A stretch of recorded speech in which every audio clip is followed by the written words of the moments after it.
Ada seorang ulama besar bernama Imam Al-Hasan Al-Basri. Al-Basri artinya kota Basrah, berasal dari kata Basrah, Irak. Beliau bercerita tentang seorang perempuan, pezina, jahat, nakal. Tapi dia kelas atas. Dia hanya mau jika dibayar 100 dinar. Uang emas dinar, uang perak dirham. 1 dinar saat ini 4,25 gram. Lebih kurang 2,5 juta. 100 dinar 250 juta. Karena dia memang seorang perempuan yang luar biasa. Melihat kecantikannya, ada seorang ahli ibadah yang terpukau, berbisik dalam telinganya pagi, petang, dan siang dan malam. Oh, alangkah indahnya, betapa indahnya, alangkah indahnya bila bisa bersama dengan perempuan yang cantik ini. Maka ahli ibadah ini pun mencari, pergi pagi, pulang petang, siang, malam untuk menghasilkan uang, dan dia memperoleh 100 dinar. Maka dia nekat mendatangi perempuan itu dan memberikan ini 100 dinar. Ketika perbuatan itu akan dilakukan, tiba-tiba saja laki-laki ahli ibadah itu merasakan dalam hatinya rasa takut kepada Allah Subhanahu wa ta'ala. Sehingga dia pun segera berkata, wahai perempuan, ambillah uang 100 dinar ini. Aku tidak jadi melakukannya. Perempuan itu terkejut. Dan dia katakan, oh tidak bisa begitu. Ambillah uang 100 dinar. Tidak. Kamu tidak boleh keluar. Lalu kemudian apa yang terjadi? Laki-laki ahli ibadah itu berkata,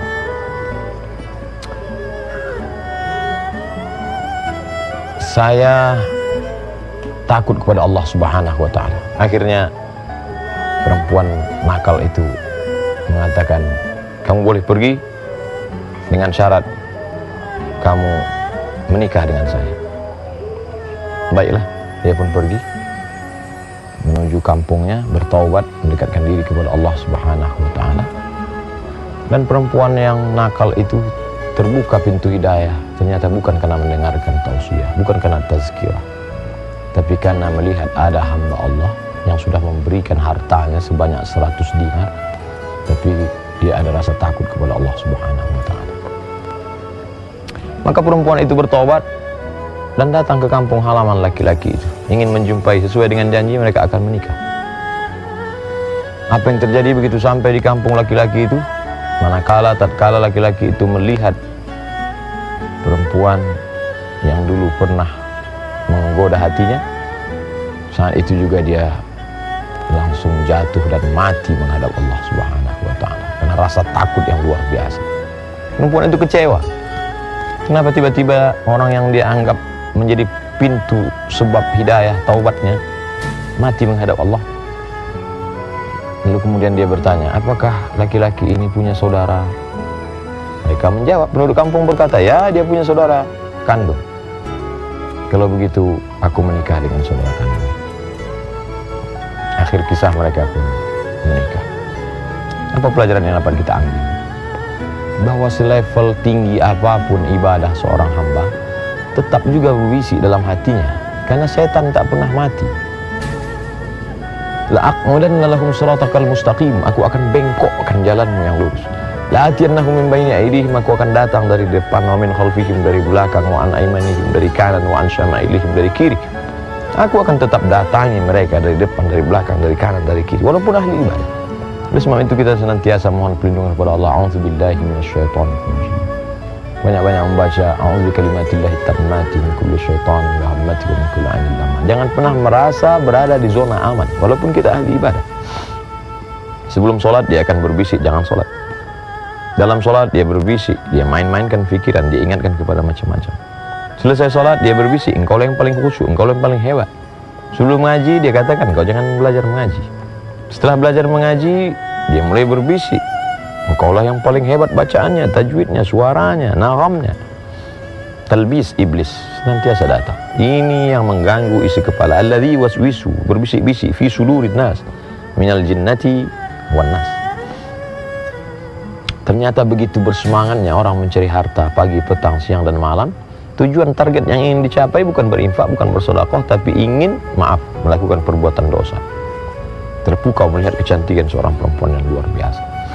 Tapi di situ pula lah makna ibadah. Inna salata, sesungguhnya salat, tanha, mencegah anil fahsya, dari perbuatan keji, wal munkar. Betapa zikirmu, bacaan Qur'anmu, ibadahmu menjaga dirimu. Apa ini? Buktinya saya salat, buktinya saya puasa, buktinya saya zikir. Pikiran saya tetap ada saatnya dia akan menjadi benteng. Lihatlah bagaimana yang dilakukan laki-laki ini. Saat akan terjadi perbuatan itu, datang rasa takutnya kepada Allah Subhanahu wa ta'ala. Takut itulah yang menjadi benteng, menjadi dinding antara kita dengan perbuatan maksiat. Pelajaran yang ketiga, bahwa ada orang yang taubat karena mendengar khutbah, ada orang yang taubat karena mendengar ceramah. Tapi apa yang terjadi pada perempuan ini? Dia taubat justru karena melihat ada rasa takut dari seorang hamba Allah Subhanahu wa ta'ala. Ketakutan seorang hamba ahli ibadah itu yang membuat dia bertaubat. Tapi ternyata rasa takut itu membuat dia mati, dan mati dalam ketakutan. Tapi bukan karena takut miskin, bukan takut melarat, tapi karena takut kepada Allah Subhanahu wa ta'ala. Dan akhirnya perempuan yang bertaubat itu dipertemukan Allah dengan orang yang baik, dengan saudara orang baik. Begitulah Allah memberikan jalan kebaikan. Bahwa di awal hidup kita pernah salah, pernah berdosa, pernah silap, pernah khilaf, pernah melakukan perbuatan maksiat. Siapa yang tak pernah bersalah? Siapa yang tak pernah berdosa? Hikmah yang dapat kita ambil, bila awal dulu pernah hitam, legam, buruk, jangan sampai pada akhirnya tetap dalam keadaan berdosa. Mari kita perbaiki diri, mudah-mudahan kita selalu dalam bimbingan Allah Subhanahu wa ta'ala. Terima kasih. Assalamualaikum warahmatullahi wabarakatuh.